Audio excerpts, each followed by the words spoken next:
One thing I'll say at the outset is I'm not speaking on behalf of the American Antitrust Institute. Another is I am not an economist. I did study at the University of Chicago Law School, but please don't confuse me with being an economist. And the third thing is the title of this talk, Antitrust and How Kleptocracy Corrupts What Markets Are Supposed to Do Well, is not my idea, it's Ralph's. And Ralph is Ralph, and I'm not Ralph. So I'm going to deal with this challenge by asking 4 questions. What is market fundamentalism? What are markets supposed to do well? What is antitrust supposed to do well? And finally, what is kleptocracy, and how does that fit into this discussion? Maybe the best way to start on market fundamentalism is to envision a spectrum of the way different polities deal with intervention in markets, because everybody believes in markets, even communists today. Look at the spectrum. On the far right is laissez-faire. Next to that, I think, is the Chicago School of Law and Economics. Then let's talk about the post-Chicago school, progressives, social democrats, and communists. I'm not talking about all of those, but which ones fall into the category of market fundamentalism? I would say laissez-faire and Chicago school primarily. So that's what I'm basically talking about under market fundamentalism. The market fundamentalists have a distinct view of human nature, which focuses on a model of economic man. This model has people acting and corporations acting as always rational, acting in their self-interest to maximize their interest, which is usually profit maximization. They do it with full information, and the context is one of limited resources.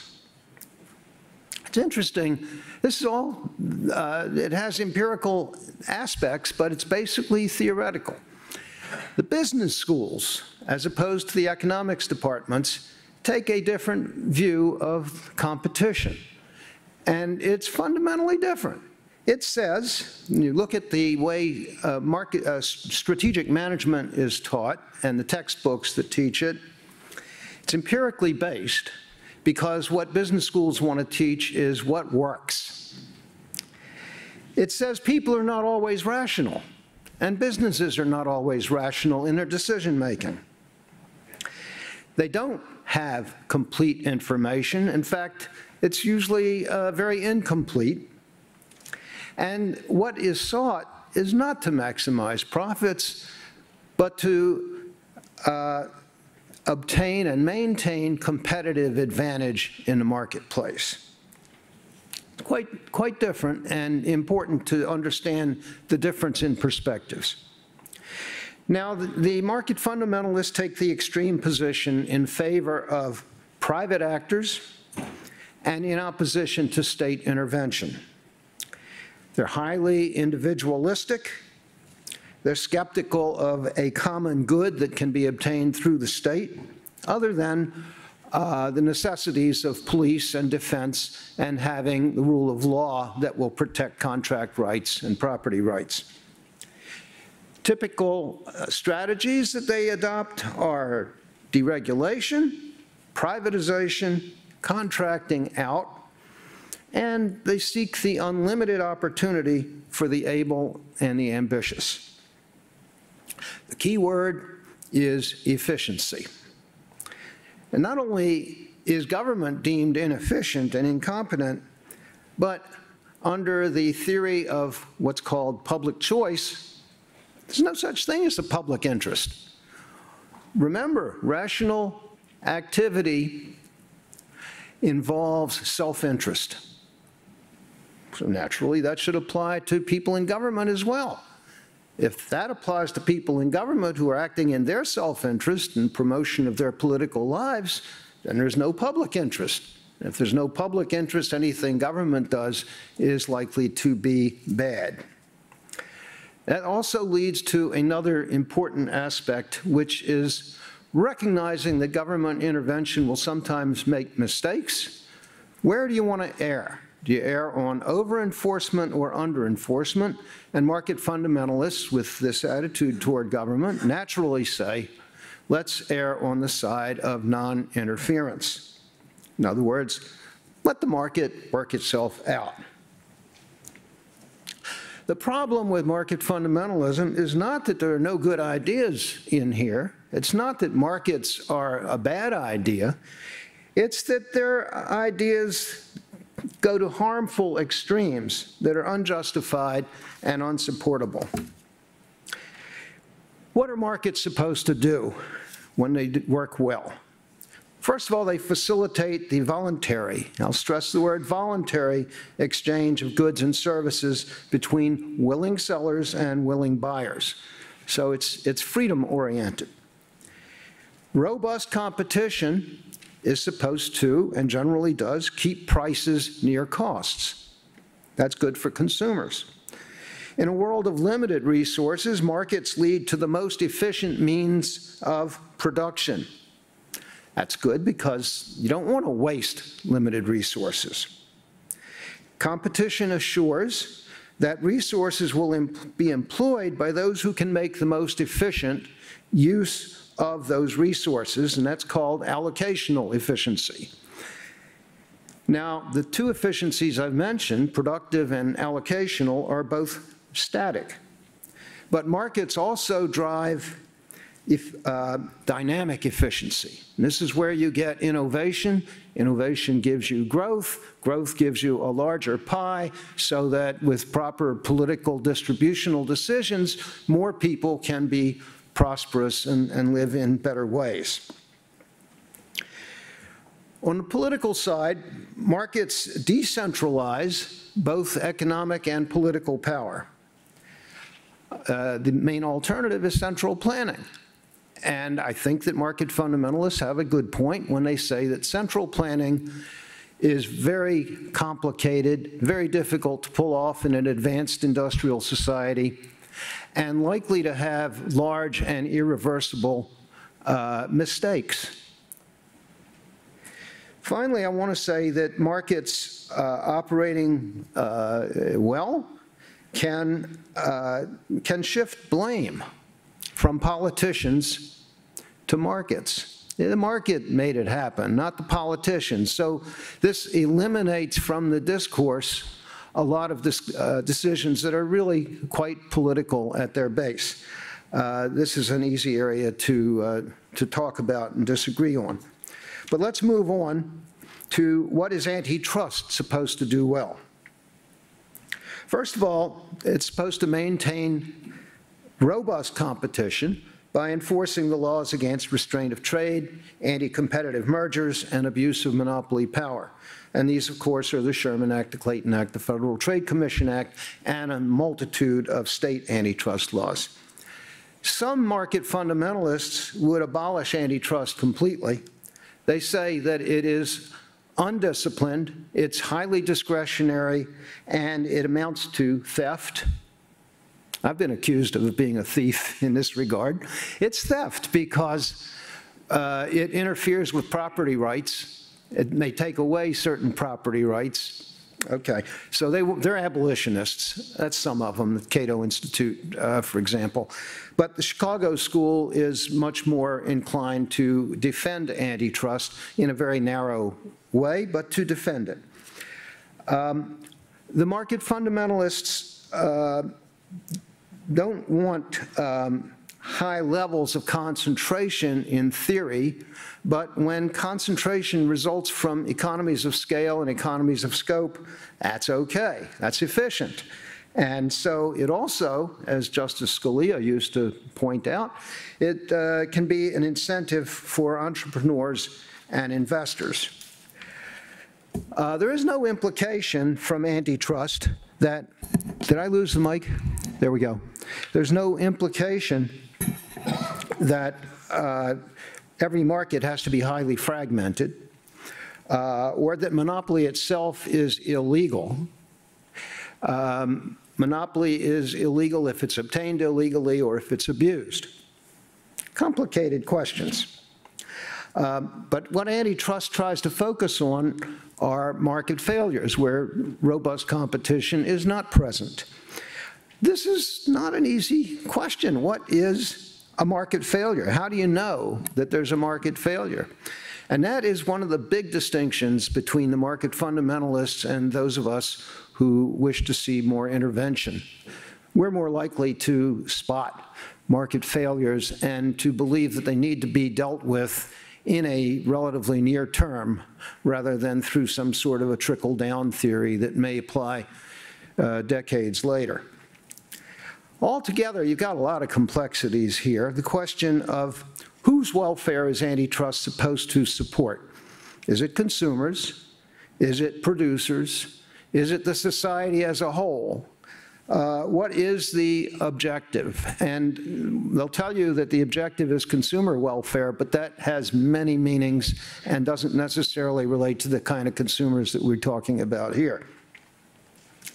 You've got the question of whether fairness is involved. You've got the question of whether political acceptability of outcomes is involved, especially if the outcomes lead to things we don't like massive concentration of economic and political power. I want to point out that procedural rules have a lot to do with the biasing of antitrust outcomes. If you can control the rules, you can control the outcomes. The Chicago School has moved us away from presumptions of structure and of proof, from structural presumptions to focusing on competitive effects. Now, what that does is to, and it may be worthwhile in terms of getting at some truths, but what it does is to make us increasingly dependent on very difficult to deal with microeconomic, econometric analysis. We have conflicting economists testifying before judges who really don't understand what this is all about.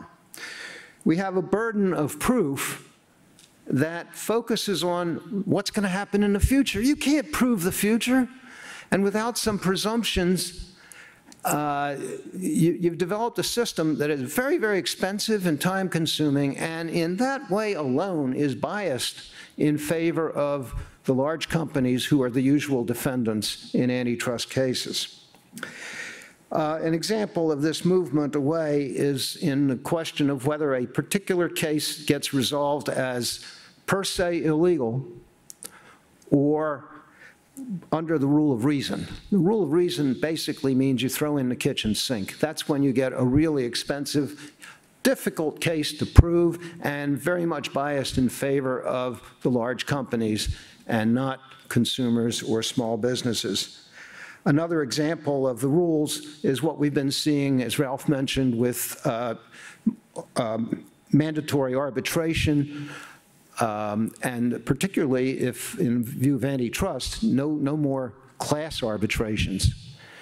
Well, this makes it very difficult for class actions to proceed.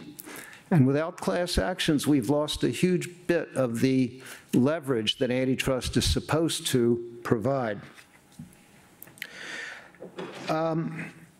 Antitrust is related to competition policy, so let me get those two words out. The antitrust laws are the ones I mentioned. Competition policy is the broader scope, the universe of ways in which government decisions, whether it's trade, tax, intellectual property, sectoral regulation, these all affect competition. Now, antitrust does get involved with these because every competition authority, and we've got 130 of them in the world right now, includes competition advocacy as a function. This simply gives them the ability, the antitrust enforcers, the ability to appear before other agencies and explain what the competitive implications of the rule or regulation or policy is likely to be. It doesn't mean that what they say, in the US, it doesn't mean that what the antitrust authority says is going to be applied, but it gives them an opportunity to get information on the table. In some countries, it actually carries more weight. But the point here is that antitrust is only one component of economic regulation, and it's another area where you could have some corruption in theory, particularly in terms of what does not get advocated. What is kleptocracy? Well, it's a relatively new term, and kleptocracy, according to the definitions, is government, I'll stress the word, government, with corrupt leaders that use their power to exploit the people and the natural resources of their own territory in order to extend their personal wealth and political power. It often involves embezzlement, bribery, kickbacks, and special favors. Well, what about antitrust and kleptocracy? Here's where I have my problems. I think corruption in antitrust is the dog that didn't bark. There's really not much scandal or corruption in the history of antitrust enforcement, but we know that it can happen. For example, the major scandal was in the early 1970s when AT&T was being investigated on its proposed takeover of Hartford Insurance Company. A link was alleged that a $400,000 payment was made to the Republicans to get the antitrust authorities to drop the case and permit the merger. This led to the misdemeanor conviction of Attorney General Kleindienst and to the passage of the Tunney Act, which brings more transparency into the settlement of antitrust cases. By the way, it's not a terribly workable act, but it's there. Drawing the line between legitimate political leadership and corruption has always been unclear. Let's take President Trump's and candidate Trump's remarks and tweets about Amazon and about AT&T Time Warner merging. In the first case, it was clear that he doesn't like the Washington Post. He doesn't like Bezos, who owns the Post and a large part of Amazon. In the second case, he said, big merger between communications companies, AT&T and Time Warner, which happens to involve CNN, his friends, should not be allowed. Okay. Maybe the motivation here was political and improper. If so, should the toxic root poison the tree? And my answer to that is no, it should not. I think these cases, the case against AT&T was a perfectly legitimate case, and I applaud the Justice Department for bringing it. The case of Amazon has not been brought, but the Justice Department and the FTC are looking, I think, very seriously at what do you do with these high-tech platforms? What should be the antitrust policy? Should it lead to cases? Should it lead to legislation, regulation? Where do we go? We don't know where to go at this point. That would be legitimate also. And if you said that the president's tweets could immunize a transaction from investigation, all he has to do is tweet that he's in favor of investigating a particular merger and give it immunity. So we don't want that to happen. A president can talk about his policy preferences regarding competition policy. And he can even direct that an ongoing case be halted. I think he's got the power to do that. But the motivations have to be legitimate in order to avoid an obstruction of justice. If they are legitimate, for instance, in both world wars, we pretty much did away with antitrust for the period of the war on national security grounds, not by Congress, but by executive decisions. I don't think that is illegal or highly questionable as long as the motivations are reasonable and a good case can be made. It's not a sham. Now, in terms of antitrust cases and the potential of kleptocracy, I'll have to speak quickly. Certainly a cartel can be viewed as theft. It's taking money by raising prices from consumers and giving it to corporations and their shareholders. But that's not kleptocracy unless the government is involved in it, which could be if you had a bribe or embezzlement and so forth and so on. But typically you don't. At least we don't know about it. The non-prosecution or settlement of cases is one where transparency is generally lacking. The Tunney Act is of some help, but the Tunney Act comes after a settlement. If you don't get to an investigation, there's no transparency at all, and so that's a very difficult problem to look at. But we don't really have much evidence of corruption in the traditional sense of corruption. However, what if government decisions are based on policies of general applicability, such as whether a category of business strategy should be analyzed as per se illegal or under the rule of reason? Fewer and fewer cases are now under the per se presumptions, which is benefiting the defense. What about policies that uphold large mergers? By our analytical system, large mergers are going to be approved pretty often. The effort to stop conglomerate mergers under Nixon, of all people, ended with that IT&T scandal, particularly when Nixon was informed that by his attorney general that a lot of big donors were really upset that they were going after conglomerate mergers.